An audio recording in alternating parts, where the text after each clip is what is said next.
L'une des stratégies du gouvernement du Bénin pour créer un environnement propice à l'éducation, accroître la qualité de l'enseignement et le rendement scolaire, puis réduire les cas d'abandon est la conception du Programme national d'alimentation scolaire intégrée, PNACI. Sa mise en œuvre est confiée au Programme alimentaire mondial, PAM, depuis juillet 2017. Le PAM est l'agence des Nations Unies qui s'occupe des questions liées à la sécurité alimentaire.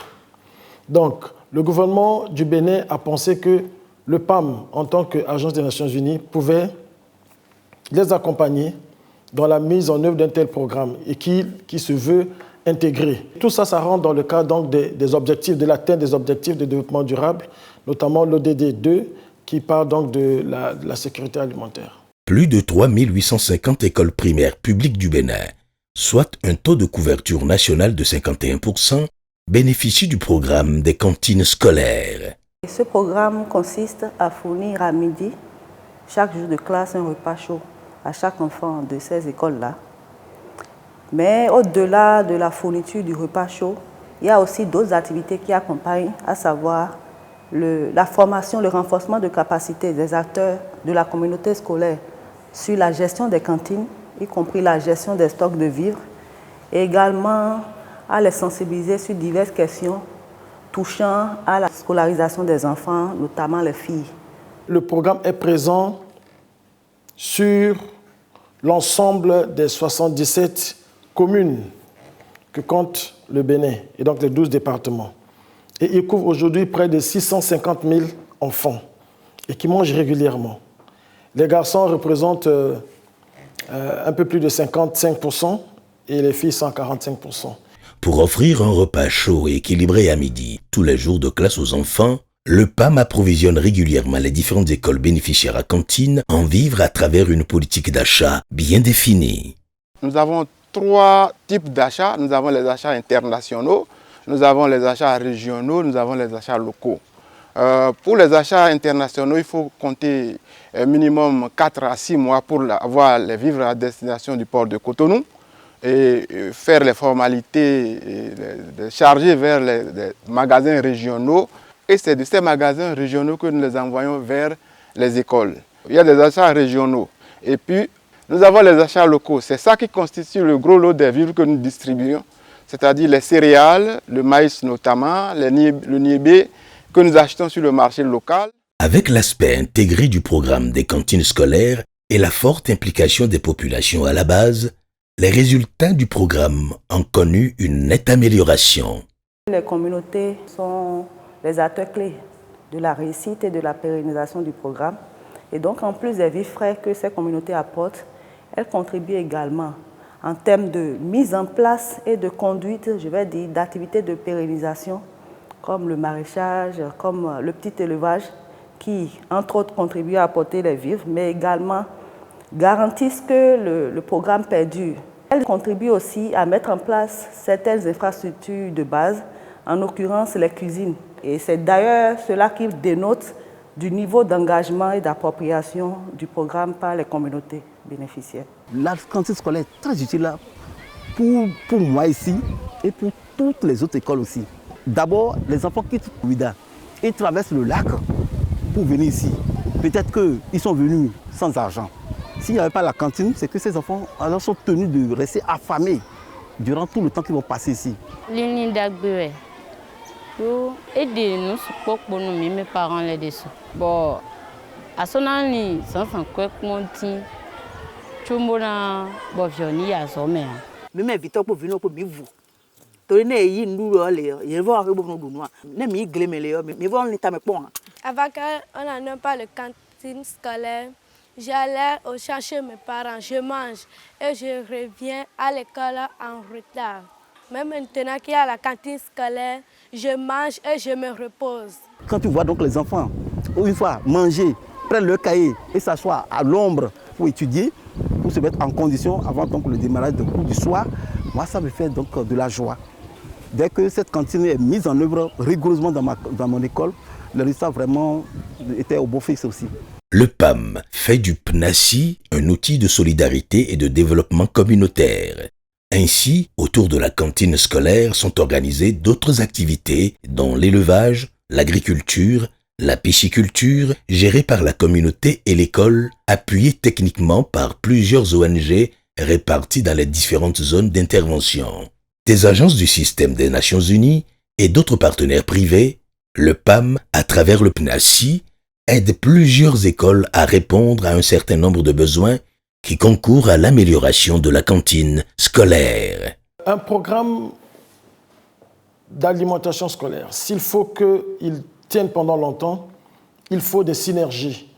Parce qu'il ne s'agit pas seulement de donner à manger aux enfants, mais il faut entretenir tout ce qui est fait et à créer un environnement dans lequel il y a d'autres apports. C'est ainsi que le PAM a développé pas mal de partenariats avec des institutions, avec des agences sœurs du système des Nations Unies. Nous avons l'UNICEF, le FUNUAP, le PNUD, l'OMS. Toutes ces agences ont quelque chose à apporter pour que le programme soit vraiment intégré. Le PAM a noué des partenariats avec le Royaume des Pays-Bas où nous développons, en plus du volet d'alimentation scolaire, des aspects liés à la nutrition sensible, à travers d'autres partenariats tels que l'Allemagne. Nous avons également des aspects toujours de nutrition et des partenaires tels que Shuitram, où nous essayons de mettre en place un modèle type qui démontre de ce que nous mettons dans le volet approche intégrée de l'alimentation scolaire. Plus de 50% des écoles que nous assistons n'ont pas d'eau. Ceci nous a mené à la recherche de partenaires tels que l'EDUCO, qui accompagne le PAM dans la mise en œuvre d'infrastructures d'adduction d'eau au niveau des écoles, permettre à ces écoles d'avoir de l'eau de boissons et de l'eau pour faire la cuisine. De l'eau également pour faire les activités de jardin. Nous avons également, au niveau de la commune de Kétou, où le problème d'eau est vraiment criard, nous avons noué un partenariat avec le Groupement national des sapeurs-pompiers qui nous aide à travers le système à approvisionner des écoles identifiées qui n'ont vraiment pas d'eau au niveau de l'école et même au niveau du village. D'autres partenaires tels que World Vegetable Center et le FIDA, où nous faisons la promotion déjà des modèles durables, où des communautés sont formées, mais également ces personnes qui sont identifiées, qui mènent ces activités, on leur crée de l'emploi. Dans le jardin de l'EPP Tokoli, nous avons les amarantes, les grandes morelles, et les lentilles, le gombo, de la tomate et du crin-crin. Dans notre jardin, nous avons plusieurs formes de légumes. À côté aussi, vous allez voir notre plantation aussi d'ananas. Et juste derrière moi, vous constatez avec nous la bananeraie aussi. Et de l'autre côté, vous allez constater aussi notre plantation de papaye. À l'école primaire publique d'Odjiho, dans l'arrondissement de Sékou, par exemple, l'appui financier de la fondation MTN a permis de doter l'école d'une cuisine moderne à biogaz. Une innovation rendue possible grâce au projet Cantine sans feu de bois de l'ONG Ewanou, afin de renforcer non seulement le système éducatif, mais aussi l'économie locale. Le PAM met en œuvre une politique d'achat local au profit des cantines scolaires. La stratégie des achats locaux, c'est acheter les vivres dont les cantines ont besoin auprès des petits producteurs, des coopératives des petits producteurs. Et donc déjà, ça consiste à identifier ces petits producteurs-là qui produisent les vivres que consomment les écoles et ont besoin de renforcer leurs capacités avec l'appui du ministère en charge de l'Agriculture pour pouvoir garantir qu'ils puissent apporter aux cantines des vivres de bonne qualité et en quantité suffisante. C'est dans ce cadre et surtout dans le souci de promouvoir le consommant local que les techniciens du PAM organisent régulièrement des séances d'information relatives au processus d'achat des vivres à l'endroit des potentiels fournisseurs de vivres pour les cantines scolaires.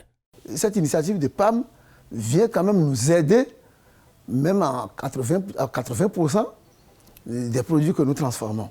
Ils nous ont allégé beaucoup des conditions qui ne pouvaient pas permettre à certaines personnes d'accéder donc à ce marché. Je prends par exemple les garanties de 5%. Ça c'est louable, c'est très très louable. Maintenant, il n'y a pas une usine de fabrication d'emballage dans notre pays. Ce que vous voyez là, c'est depuis la Chine que nous les importons. Maintenant, PAM a déjà fait les démarches jusqu'à mettre à notre disposition les emballages pour accéder au produit. Ça vraiment, c'est à applaudir.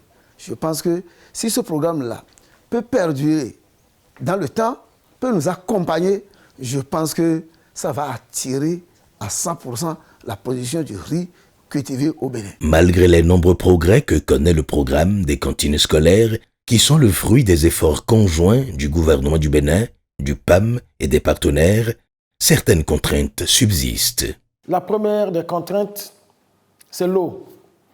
Comme vous le savez, on ne peut rien faire sans eau. Nous avons à peine un tiers des écoles qui ont une source d'eau potable et qui fonctionne de façon permanente. La deuxième contrainte, c'est la participation communautaire. Je ne dirais pas qu'elle est faible, elle est importante, mais elle n'a pas encore atteint le niveau attendu. Aujourd'hui, nous achetons localement. Nous avons eu quelques petits problèmes où vous avez déjà un contrat signé avec des producteurs, mais entre le temps où vous faites des prélèvements pour s'assurer que c'est de la bonne qualité et le temps que vous revenez pour acheter, ils ont déjà vendu à d'autres personnes. Et il vous faut encore du temps pour essayer d'aller chercher d'autres. Dans le but de trouver des solutions à ces difficultés et d'assurer la durabilité du programme, le PAM met en œuvre une politique de gestion basée sur la capitalisation des acquis et le renforcement des capacités, devant aboutir plus tard au transfert du programme au gouvernement. Pour asseoir les questions de durabilité, nous avons eu des séances d'information, de formation à l'endroit des préfets et des maires, et ceci à travers l'Association nationale des communes du Bénin, avec laquelle nous travaillons, et très bientôt on va même avoir un accord avec cette association nationale-là pour assurer que tous les maires dans leur commune puissent être suffisamment impliqués dans la gestion et la mise en œuvre de ce genre de programme, et notamment dans le cadre de la mise en place d'infrastructures dédiées aux cantines scolaires. Le PAM travaille également avec des centres d'excellence. Les centres d'excellence sont des centres qui sont développés de par le monde, et notre région au niveau de l'Afrique dépend par exemple du centre basé à Abidjan. C'est le centre d'excellence pour la faim et la malnutrition au niveau régional, et qui développe la coopération sud-sud et permet des échanges entre les pays, notamment dans le cadre du développement de programmes durables au niveau de l'Afrique. Plusieurs autres initiatives sont en cours au fin d'asseoir un modèle national d'alimentation scolaire correspondant aux réalités du Bénin et faire ainsi du PNACI un véritable filet social de protection. Il s'agit donc de prendre de regarder sur toute la chaîne d'alimentation scolaire quelles sont les propositions que nous pouvons tester.